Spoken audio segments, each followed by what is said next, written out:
Nellore corporation మాజీ mayor Nandimandalam Bhanushri 38వ division YCP in charge Dasari Rajesh పై మరోసారి ఫైర్ అయ్యారు. తనపై మీడియా సమావేశం ఏర్పాటు చేసిన రాజేష్ అసత్యాలు మాట్లాడినట్లు ఆమె పేర్కొన్నారు. ఈ మేరకు ఆమె నెల్లూరు నగరం సోదానగర్లో ఆదివారం మీడియాతో మాట్లాడారు. రాజేష్ ఓ తాగుబోతని, అతని మాటలు పట్టించుకోవాల్సిన అవసరం తనకు లేదని, అటువంటి వ్యక్తి గురించి మాట్లాడడం కూడా వేస్ట్ అంటూ ధ్వజమెత్తారు. తుఫాను శిథిలాలు తొలగించాలని కోరినందుకు ఇంత రాద్ధాంతం చేస్తాడా అంటూ మండిపడ్డారు. గత 58 ఏళ్లుగా మా కుటుంబం ఇక్కడే ఉందని, నేనేంటో మా కుటుంబం ఏంటో అందరికీ తెలుసన్నారు. కార్పొరేషన్తో తనకు 25 ఏళ్లుగా అనుబంధం ఉందని, ఉద్యోగ సిబ్బందిని ఎలా గౌరవించాలో తనకు తెలుసన్నారు. ప్రభుత్వమే మందమ్ముతుందని, తాను మద్యం వ్యాపారం చేస్తే తప్పేంటని ఈ సందర్భంగా ఆమె రాజేష్ ను ప్రశ్నించారు. రాజేష్ ఓ తాగుబోతని, అతడి గురించి మాట్లాడడం వేస్ట్ అంటూ కొట్టిపడేశారు. ఆమెతో పాటు పలువురు మహిళలు పాల్గొన్నారు. నిన్న జరిగిన ఇష్యూ మీ అందరికీ కూడా తెలుసు. ఇక్కడ ఏం జరిగింది, దాన్ని ఇప్పుడు ఎలా డైవర్ట్ చేశారన్న విషయం కూడా మీ అందరికీ తెలుసు. వాస్తవం కావాలి అంటే ఇక్కడ స్థానికులందరూ ఉన్నారు. ఎవరిని అడిగినా కూడా అసలు ఇక్కడ ఏం జరిగింది అనే విషయం చెప్తారు. కనీసం ఆయన పక్కింటి వాళ్ళని అడిగినా కూడా నిజమేంటో చెప్తారు. ఏది వాస్తవం ఏది అవాస్తవం అనేది కూడా మీ అందరికీ వాళ్ళే చెప్తారు. అవసరం లేదు, ఆయన పక్కన కూర్చున్న వాళ్ళు కూడా చెప్తారు. ఇప్పుడు భయపడి ఆయన పక్కన కూర్చొని ఉండొచ్చు, వాళ్ళని అడిగినా కూడా చెప్తారు ఏది నిజం ఏది అబద్ధం అనేది. ఆయన చెత్త ఎత్తుతున్న క్రమంలో మేము బెదిరించామని చెప్తున్నారు కదా. ఇక్కడున్న ప్రతి ఒక్కళ్ళని ఏ ఇంటి వాళ్ళని అడిగినా ఇక్కడ ఏం జరిగిందో చెప్తారు. నేను చెప్పాల్సిన అవసరం కూడా లేదు. మొత్తం ఎత్తేసి కక్షపూరిత రాజకీయాలు వారసత్వంగా తెచ్చుకొని ఈరోజు రాష్ట్రంలో ఎక్కడో మొత్తం ఎత్తేసి వెళ్ళిపోయి కావాలనే దాన్ని అక్కడ వదిలేసి వెళ్ళి ఈరోజు థీమ్ అనేది అందరికీ తెలుసు. భానుశ్రీ ఎలాంటిది, ఎలా మాట్లాడుతుంది, ఎలా బిహేవ్ చేస్తుంది అనేది.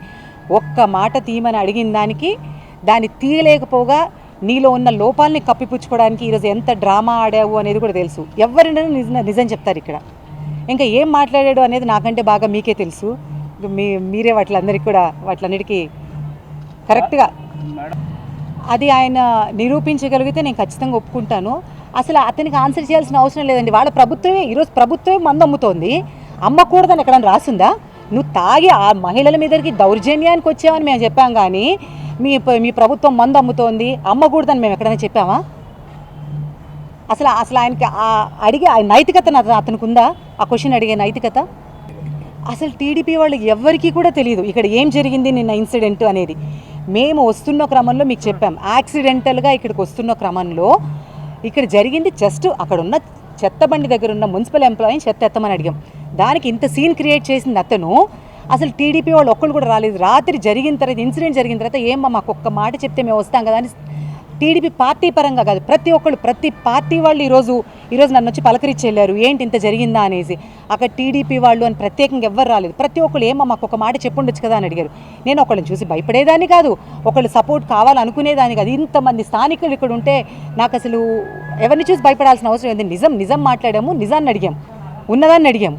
ఇంతమంది నా ఆత్మబంధువులు ఇక్కడ ఉంటే ఎవరి కోసం నేను సపోర్ట్ కూడా వెళ్ళాల్సిన అవసరం లేదు. అందరూ ఈరోజు ప్రతి ఇంటి నుండి వచ్చి సపోర్ట్ చేస్తారు నాకు. ఇక్కడ 50 ఏళ్ల నుండి 58 ఏళ్ల నుండి మా అత్తగారు వాళ్ళు ఇక్కడే ఉన్నారు. మా కుటుంబం ఎలాంటిదో వాళ్ళ కుటుంబం ఎలాంటిదో ఎవరిని అడిగినా చెప్తారు. నేను పెద్దవాళ్ళ జోలికి కూడా వెళ్ళను. ఎందుకంటే పాపం ఈరోజు అతను చేసిన పనికి వాళ్ళ పెద్దవాళ్ళని అనే అంత సాహసం అయితే నేను చేయను. కుటుంబ నేపథ్యం ఎలాంటిది, వాళ్ళ ఆర్థిక పరిస్థితులు ఏంది అనేది ప్రతి ఒక్కరికి తెలుసు. మేము ఎలా ఉన్నామో, ఇప్పుడు ఎలా ఉన్నామో, ఆ రోజు ఎలా ఉన్నామో అనేది. అది కూడా మర్చిపోయి ఈరోజు మాట్లాడుతున్నాడంటే జనాలు నోట్లో ఊస్తారని కూడా లేకుండా మాట్లాడుతున్నాడు. ఏ అధికారులను బెదిరించాడో రమ్మని చెప్పమనండి, ఒప్పుకుంటాను. నేను ఏ అధికారులు బెదిరించాను, నేను ఎవరితో పరిచయంగా మాట్లాడాను, ఇక్కడ ఏం జరిగిందని వాళ్ళే వచ్చి చెప్పానండి. ఎవరిది బెదిరించే స్వభావమో, నేను గతంలో పనిచేశాను 25 సంవత్సరాలు, నాకు మున్సిపాలిటీతో అనుబంధం ఉంది. అలాంటి మున్సిపల్ అధికారులు ఈరోజు అంతమంది ఉండుంటారు. ఆ రోజు నుండి ఈ రోజు వరకు అధికారులను అడగండి, నేను ఎలా బిహేవ్ చేస్తానో, వాళ్ళని ఎలా మాట్లాడతానో వాళ్ళు చెప్తారు. ఈరోజు అతను ఎలా బిహేవ్ చేస్తున్నాడు, ఎక్కడ గుంట తవ్వితే ఆ ఇంటి ముందుకెళ్ళి డబ్బులు అడుగుతున్నాడో, లేకపోతే ఎక్కడ ఇసుక తవ్వితే ఆ ఇంటి ముందుకెళ్ళి డబ్బులు అడుగుతున్నాడో, ఎవరి దగ్గర డబ్బులు దండుకుంటున్నారో ఆయన చరిత్ర గురించి మాట్లాడుతున్నాడు. చరిత్ర గురించి మాట్లాడే అధికారం అతనికి ఉందా లేదా? గతంలో గుంజలు కట్టించుకొని ఆడవాళ్ళ దగ్గర చెప్పు దెబ్బలు తినింది ఎవరు? అవన్నీ కూడా నేను మాట్లాడాల్సిన అవసరం లేదు. ఈరోజు జనం అందరికీ తెలుసు ఎవరు తాగుబోతులు, ఎవరి కుటుంబం ఎలాంటిది, ఎవరి దగ్గర తన్నించుకున్నారు, ఎవరు రోడ్లు ఆక్రమించారు, ఎవరు ఇళ్ళు ఆక్రమించారు, ఎవరి దగ్గరికి వెళ్ళి దండుకుంటున్నారు అనేది జనం చెప్తారు. నేను చెప్పాల్సిన అవసరం లేదు, అతను చెప్పాల్సిన అవసరం లేదు. ఈరోజు దీనికి ఒకే ఆన్సర్ నిన్న మీకు కూడా చెప్పానండి. ఏం జరిగింది అనేది మీ అందరికీ కూడా తెలుసు.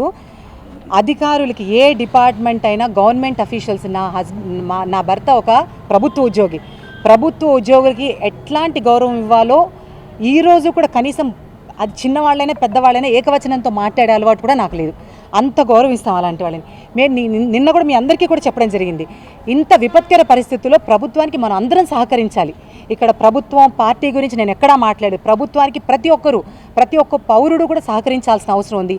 అదే నేపథ్యంలో ప్రతి ఇంటి వాళ్ళు బయటకు వచ్చి అతను తప్ప వాళ్ళ కుటుంబం తప్ప ప్రతి కుటుంబం నుండి వ్యక్తి వచ్చి అందరూ 2 రోజులు అక్కడే నించొని చెట్లు కొట్టించారు. వాళ్ళ సొంత డబ్బులతో చెట్లు కొట్టించుకున్నాం. ఈరోజు మేము మనుషులందరినీ తీసుకొని వచ్చి దగ్గరుండి కరెంట్ అంతా బాగు చేయించుకున్నాం. అతను అడగల.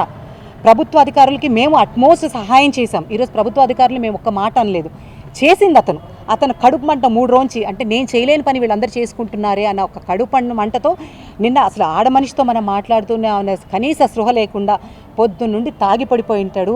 ఆ తాగుబోతు మాటలకు ఆన్సర్ చేయాల్సిన కర్మ నాకు పట్టింది. నెల్లూరు చందన బ్రదర్స్ లో 28వ వార్షికోత్సవ వేడుకలు. Best sale, best offers. వార్షికోత్సవం సందర్భంగా 100% ఫ్రీ షాపింగ్. మీరు కొనుగోలు చేసిన మొత్తానికి ఫ్రీ షాపింగ్ కూపన్స్ పొందండి. ఈ అవకాశం డిసెంబర్ 2వ తేదీ నుండి 8వ తేదీ వరకు మాత్రమే. తదుపరి బిల్లులో 1000 రూపాయలు పైబడిన కొనుగోలుపై ఒక కూపన్ మీద 100 రూపాయల తగ్గింపు పొందండి. 2024 నవంబర్ 30వ తేదీలోపు ఈ కూపన్ వినియోగించుకోండి. అన్ని రకాల వస్త్రాలపై up to 55% discount. 1+1, 1+2 combo offers. 666 రూపాయలకే 3 టిష్యూ ఫ్యాన్సీ సారీస్.